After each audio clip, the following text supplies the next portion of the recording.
Fala pessoal, seja muito bem-vindo ao nosso primeiro vídeo aqui do canal INSS para Leigos. E eu escolhi um tema muito interessante para esse nosso primeiro vídeo, que é como comprovar a união estável junto ao INSS para o requerimento da pensão por morte. Então, primeira coisa, não precisa ficar desesperado achando que você vai ter que ir para a justiça, contratar um advogado para poder ter a sua pensão por morte. Presta muita atenção nas dicas que eu vou te dar aqui. Primeira coisa que você precisa saber, o INSS exige no mínimo 2 anos de união estável comprovado para que você possa ter uma pensão por um período superior a 4 meses. E quais são os documentos que você pode apresentar para poder provar essa união estável? A IN 77, que é a instrução normativa que o INSS utiliza, é a Bíblia do INSS quando se fala em benefícios, ela diz que tem que ser apresentado no mínimo 3 documentos de união estável. Eu falei no mínimo. O que isso quer dizer?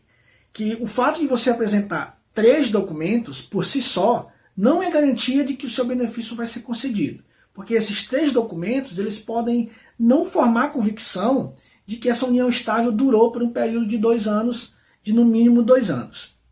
Então, quais são esses documentos que podem ser apresentados? Se você teve filhos em comum com o falecido, isso são provas. Se você tem comprovantes de mesmo endereço anteriores ao óbito, isso é muito importante, porque geralmente as pessoas apresentam contas, faturas, após o óbito do segurado. Todo documento emitido após o óbito do segurado, o INSS não leva em conta para a contagem dessas 3 provas. Então, se você tem uma conta de luz no seu nome e tinha uma conta de água no nome do falecido, anteriores ao óbito, no mesmo endereço, que comprovam que realmente vocês habitavam sob o mesmo teto, isso são provas. Se você tem imposto de renda, onde figurava o falecido como seu dependente, ou vice-versa, declarações perante o cartório. Uma prova também muito interessante é a procuração. Se um foi procurador do outro em vida, isso também é uma prova muito interessante. Por quê? Porque ela tem o poder de ser contada como 2 provas junto ao INSS. A própria procuração, o instrumento de procuração, é uma prova. E geralmente, como na procuração vem dizendo lá o endereço de ambos, tanto o procurador como o outorgante, o fato do endereço constante ali já seria uma segunda prova dentro do mesmo documento, que seria ali a prova de mesmo domicílio.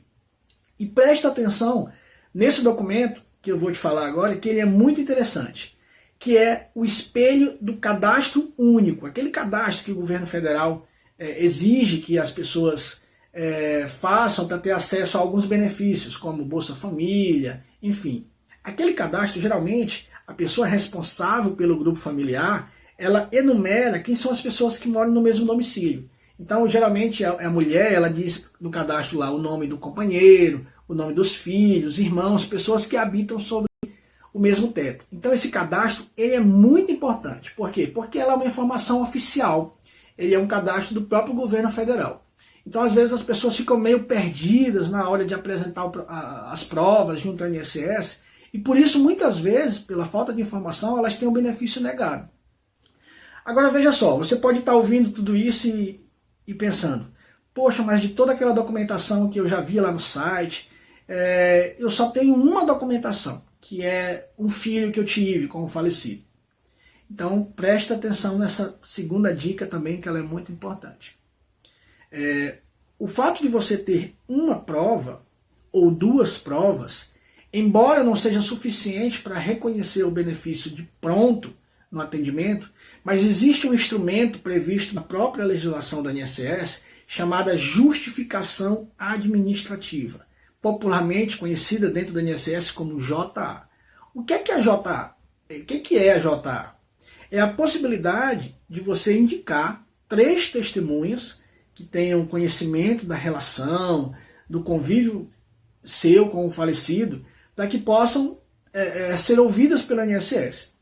Mas a JA ela só pode ser solicitada se você apresentar no mínimo uma prova. Geralmente o INSS ele indefere o benefício se não forem apresentadas essas no mínimo 3 provas. Então é muito importante que você saiba da existência desse instrumento, da JA, para que você, mesmo tendo o benefício indeferido inicialmente, você possa entrar com recurso administrativo e já solicitando que seja feita a AJA para que haja complementação das provas. A JA ela não é uma prova. A grande vantagem da JA é que ela supre a ausência das provas faltantes. Então, se você tem apenas uma prova, a JA, se ouvida lá as testemunhas e os depoimentos formarem convicção de que realmente a união estável ela existiu pelo período superior a 2 anos, ela vai suprir a ausência das 2 outras provas que você não possuía. Outra dica muito importante é que dessas 3 provas, elas podem ser do mesmo tipo. O que isso significa? Que 3 filhos são consideradas 3 provas junto à INSS.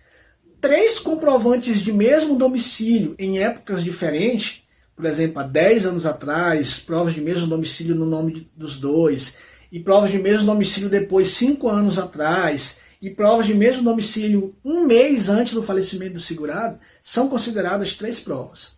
E uma dica que eu deixo para vocês é sempre tentarem, entre essas 3 provas, incluírem comprovantes de mesmo domicílios um mês, geralmente, 2 meses antes do óbito, que é para ficar muito clara que essa união estável ela durou desde a primeira prova que você apresentou, que pode ser um filho nascido há 10 anos atrás, até 1 mês antes do óbito. Tá? Então, gente, essas dicas elas são muito importantes. Se você tiver mais alguma dúvida a respeito sobre união estável, deixa seu comentário aqui embaixo do vídeo, que eu vou ter o maior prazer em responder, e quem sabe até gravar um vídeo específico tratando sobre a sua dúvida, tá bom? Agradeço demais a audiência desse primeiro vídeo e nos vemos nos próximos vídeos. Um abraço.